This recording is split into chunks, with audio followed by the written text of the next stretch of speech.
Private hospital की बात कर रहा हूँ, ज़्यादा बड़े नहीं, मिडिल कैपेसिटी के, लेकिन लाख रुपए भरने के बाद पर डे एक पेशेंट का आप हाल सुनिए।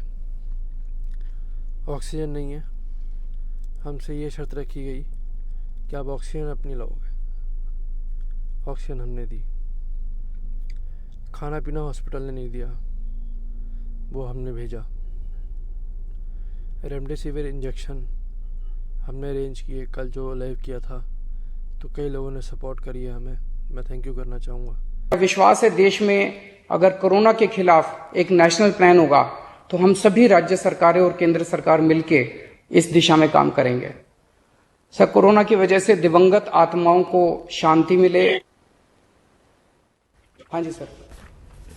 ये हमारी जो परंपरा है, हमारे जो प्रोटोकॉल है, उसके बहुत खिलाफ हो रहा है कि कोई मुख्यमंत्री ऐसी इन हाउस मीटिंग को लाइव टेलीकास्ट करे। ये उचित नहीं है, ये हमने हमेशा संयम पालन करना चाहिए। ठीक है सर, इसका ध्यान रखेंगे आगे से। सर, मैं सभी आत्माओं को शांति मिले जिन जिन लोगों का इस दौरान कोरोना की वजह से जिनका देहांत हो गया, और उनके परिवारों को दुख सहने की शक्ति दे। राम राम, दुआ सलाम, जय हिंद, भारत माता की जय, इनकलाब जिंदाबाद। सबसे पहले तो केजरीवाल जी, आप जो पब्लिसिटी लूट रहे हो ना, उसकी पूरी सच्चाई आपको मैं दिखाऊंगा। देखना भाई इस वीडियो को और आपको पता लग जाएगा कि ये शख्स जो प्राइवेट मीटिंगों को लाइव दिखाकर अपने आप को मतलब एक जनता के दिलों में जगह बनाने वाला है। भाई पहले दिल्ली की ये हालत देख लो, और भाई जो मेट्रो में इन लोगों ने जितना खर्चा किया है अपना प्रचार करने के लिए, केजरीवाल ये कर रहा है, केजरीवाल ये कर रहा है, केजरीवाल आज यहाँ मूत रहा है, केजरीवाल यहाँ कर रहा है। भाई ये पैसा कहाँ से आ गया? आज दिल्ली में ऑक्सीजन के लिए पैसा नहीं है, ऑक्सीजन ही नहीं है। कौन जिम्मेदार है इसका? एक आरटीआई लगाई गई है पिछले 1 साल की। केजरीवाल जी ने दिल्ली में कोई भी हॉस्पिटल नहीं बनाया और बस फालतू की पब्लिसिटी लूटता रहता है। आरटीआई लगाई गई है भैया, मैं वैसे ही नहीं बोल रहा। और ये पैसा कहाँ से आ रहा है? ये जो चालान काटे जा रहे हैं 2-2 हजार के, ये पैसे कहाँ जा रहे हैं? ये पैसे जा रहे हैं केजरीवाल जी के प्रचार प्रसार में, उनके बैनरों में, जो मेट्रो के अंदर बाहर काफी जो ऐसे एरिया हैं जहां से प्रचार किया जा रहा है केजरीवाल जी का। और ये वीडियो आप देखें और वीडियो को शेयर करें। ये भगत सिंह सेवा दल है जो दिल्ली में एम्बुलेंस का कार्य करता है फ्री में, समझे?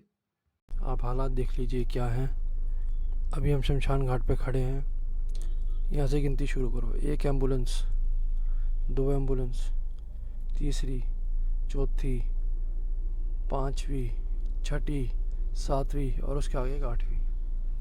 8 एम्बुलेंस इस समय शमशान घाट पे हैं। इससे पहले मैं आपको ये बताऊं कल हमारे साथ क्या क्या हुआ। मैं आपको बताना चाहता हूं कि अभी के क्या हालात हैं। 34 लाशें कोरोना पॉजिटिव होम क्वारंटीन से हमने आज लेकर आए हैं शमशान घाट। 27 लाशें हम हॉस्पिटल से लाए हैं कोरोना पॉजिटिव अपनी एम्बुलेंसों में। अब 34 और 27 आप प्लस कर लीजिए कितना बनता है। 61 लाशें कोरोना की हम ला चुके हैं। दिल्ली का जो पॉजिटिविटी रेट है 32% पहुंच चुका है, यानी दिल्ली में हर तीसरा बंदा कोविड पॉजिटिव है। दिल्ली में हर तीसरा बंदा कोविड पॉजिटिव है। ऐसे में आप हालात सुनिए। यहाँ पे तो लाशें जो आ रही है सो आ रही हैं। हॉस्पिटल में इतना बुरा हाल हो रहा है। हमारे जो इमरजेंसी रिस्पांस टीम्स हैं, जिसके वॉलंटियर्स और हमारे कई स्टाफ मेंबर्स जो एडमिट हैं हॉस्पिटल में, कल हमें शाम को एक फ़ोन आया उन हॉस्पिटल से कि जी आपको यहाँ से पेशेंट ले जाना पड़ेगा। हमने कहा क्यों? तो उन्होंने बोला जी हमारे पास ऑक्सीजन ख़त्म हो गई है। अब हम हैरान हो गए, इतने बड़े हॉस्पिटल, आईसीयू में पेशेंट, कैसे कह सकते हैं आपके आप ऑक्सीजन ही ख़त्म हो गई है? और वो भी तब एक पेशेंट का 1 लाख रुपया रोज़ मांग रहे हैं हॉस्पिटल वाले। प्राइवेट हॉस्पिटल की बात कर रहा हूँ, ज़्यादा बड़े नहीं, मिडिल कैपेसिटी के, लेकिन लाख रुपए भरने के बाद पर डे एक पेशेंट का आप हाल सुनिए। ऑक्सीजन नहीं है, हमसे ये शर्त रखी गई कि आप ऑक्सीजन अपनी लाओगे। ऑक्सीजन हमने दी, खाना पीना हॉस्पिटल ने नहीं दिया, वो हमने भेजा। रेमडेसिविर इंजेक्शन हमने अरेंज किए, कल जो लाइव किया था तो कई लोगों ने सपोर्ट करी है हमें, मैं थैंक यू करना चाहूँगा। हमने रेमडेसिविर इंजेक्शन उनको दिए, मेडिसिन बाहर से। जब ऑक्सीजन बाहर से आ रही है हम दे रहे हैं, खाना पीना हम दे रहे हैं, रेमडेसिविर इंजेक्शन हम दे रहे हैं, दवाइयाँ हम दे रहे हैं, एम्बुलेंस हम लेके जा रहे हैं, तो तुम 1 लाख रुपए किस बात का ले रहे हो? गुंडागर्दी है कि नहीं है? और क्या पेशेंट को 6 घंटे कम से कम एडवांस में बताओगे ना कि ऑक्सीजन ख़त्म हो रही है हॉस्पिटल में? पहली बात तो दिल्ली एक राजधानी है, और दिल्ली शहर में ऑक्सीजन ख़त्म हो जाए हॉस्पिटल के अंदर, किसकी गलती है मुझे बताइए ज़रा। सरकार का काम क्या है फिर? डिज़ास्टर प्रिपेयर्डनेस हम चीख के बोलते हैं, 1 साल मिला तैयारी करने को। पिछले कोविड से इस कोविड में 1 साल था, क्यों नहीं लगाया ऑक्सीजन के प्लांट? क्या दिल्ली में ऑक्सीजन प्लांट लगाए नहीं जा सकते? बिल्कुल लगाए जा सकते हैं, लेकिन नहीं, इनको अपना अपना सोचना है बस। अब ऑक्सीजन की किल्लत दिल्ली जैसे शहर में जिसमें सबसे ज़्यादा केसेस आ रहे हैं, आपको महाराष्ट्र लग रहा होगा, पूरे महाराष्ट्र में 60-70 हज़ार हैं, अकेले दिल्ली में 30 हज़ार हैं। सोचो, महाराष्ट्र तो बहुत बड़ा है जोग्राफिकली, दिल्ली शहर छोटा सा शहर है, और 32% पॉजिटिविटी, 30,000 केस रोजाना, मजाक नहीं है। आज 34 लाशें उठाई हैं होम आइसोलेशन से। वो देखिए अब ये गई है फिर लेने, वो निकल गई है एम्बुलेंस हमारी।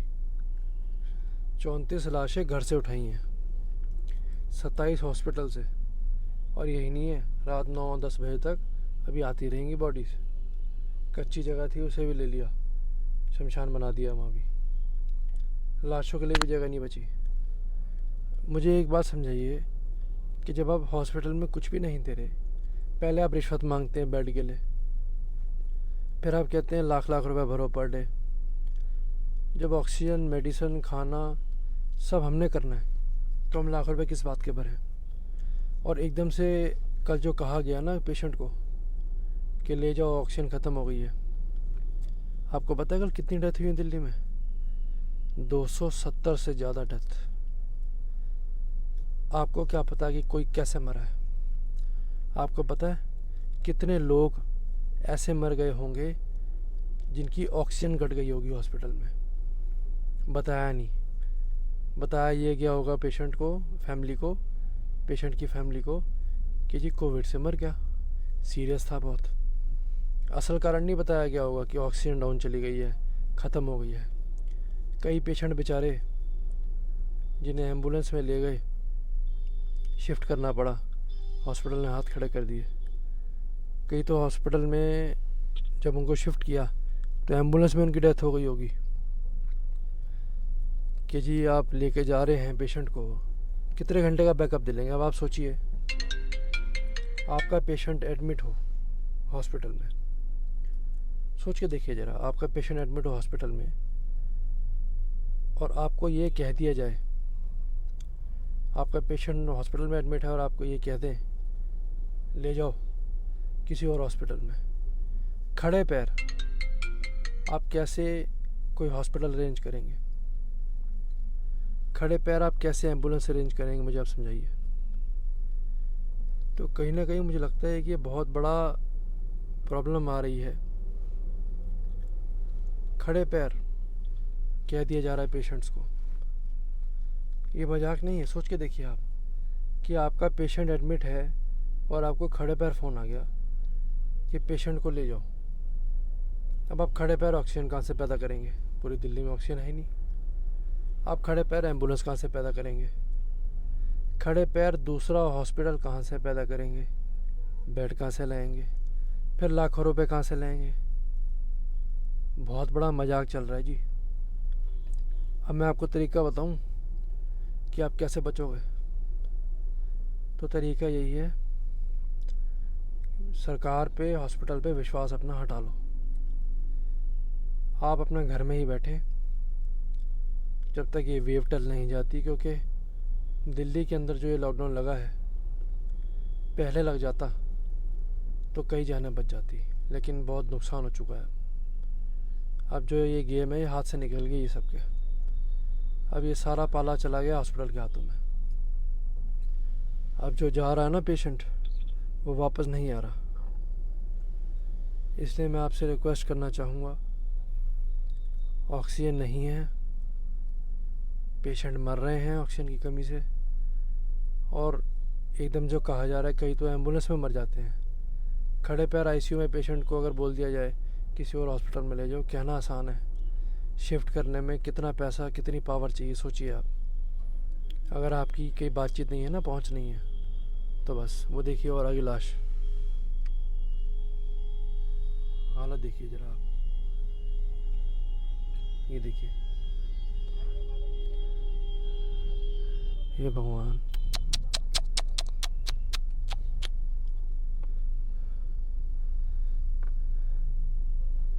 बेचारे कैसे कैसे करके डेड बॉडी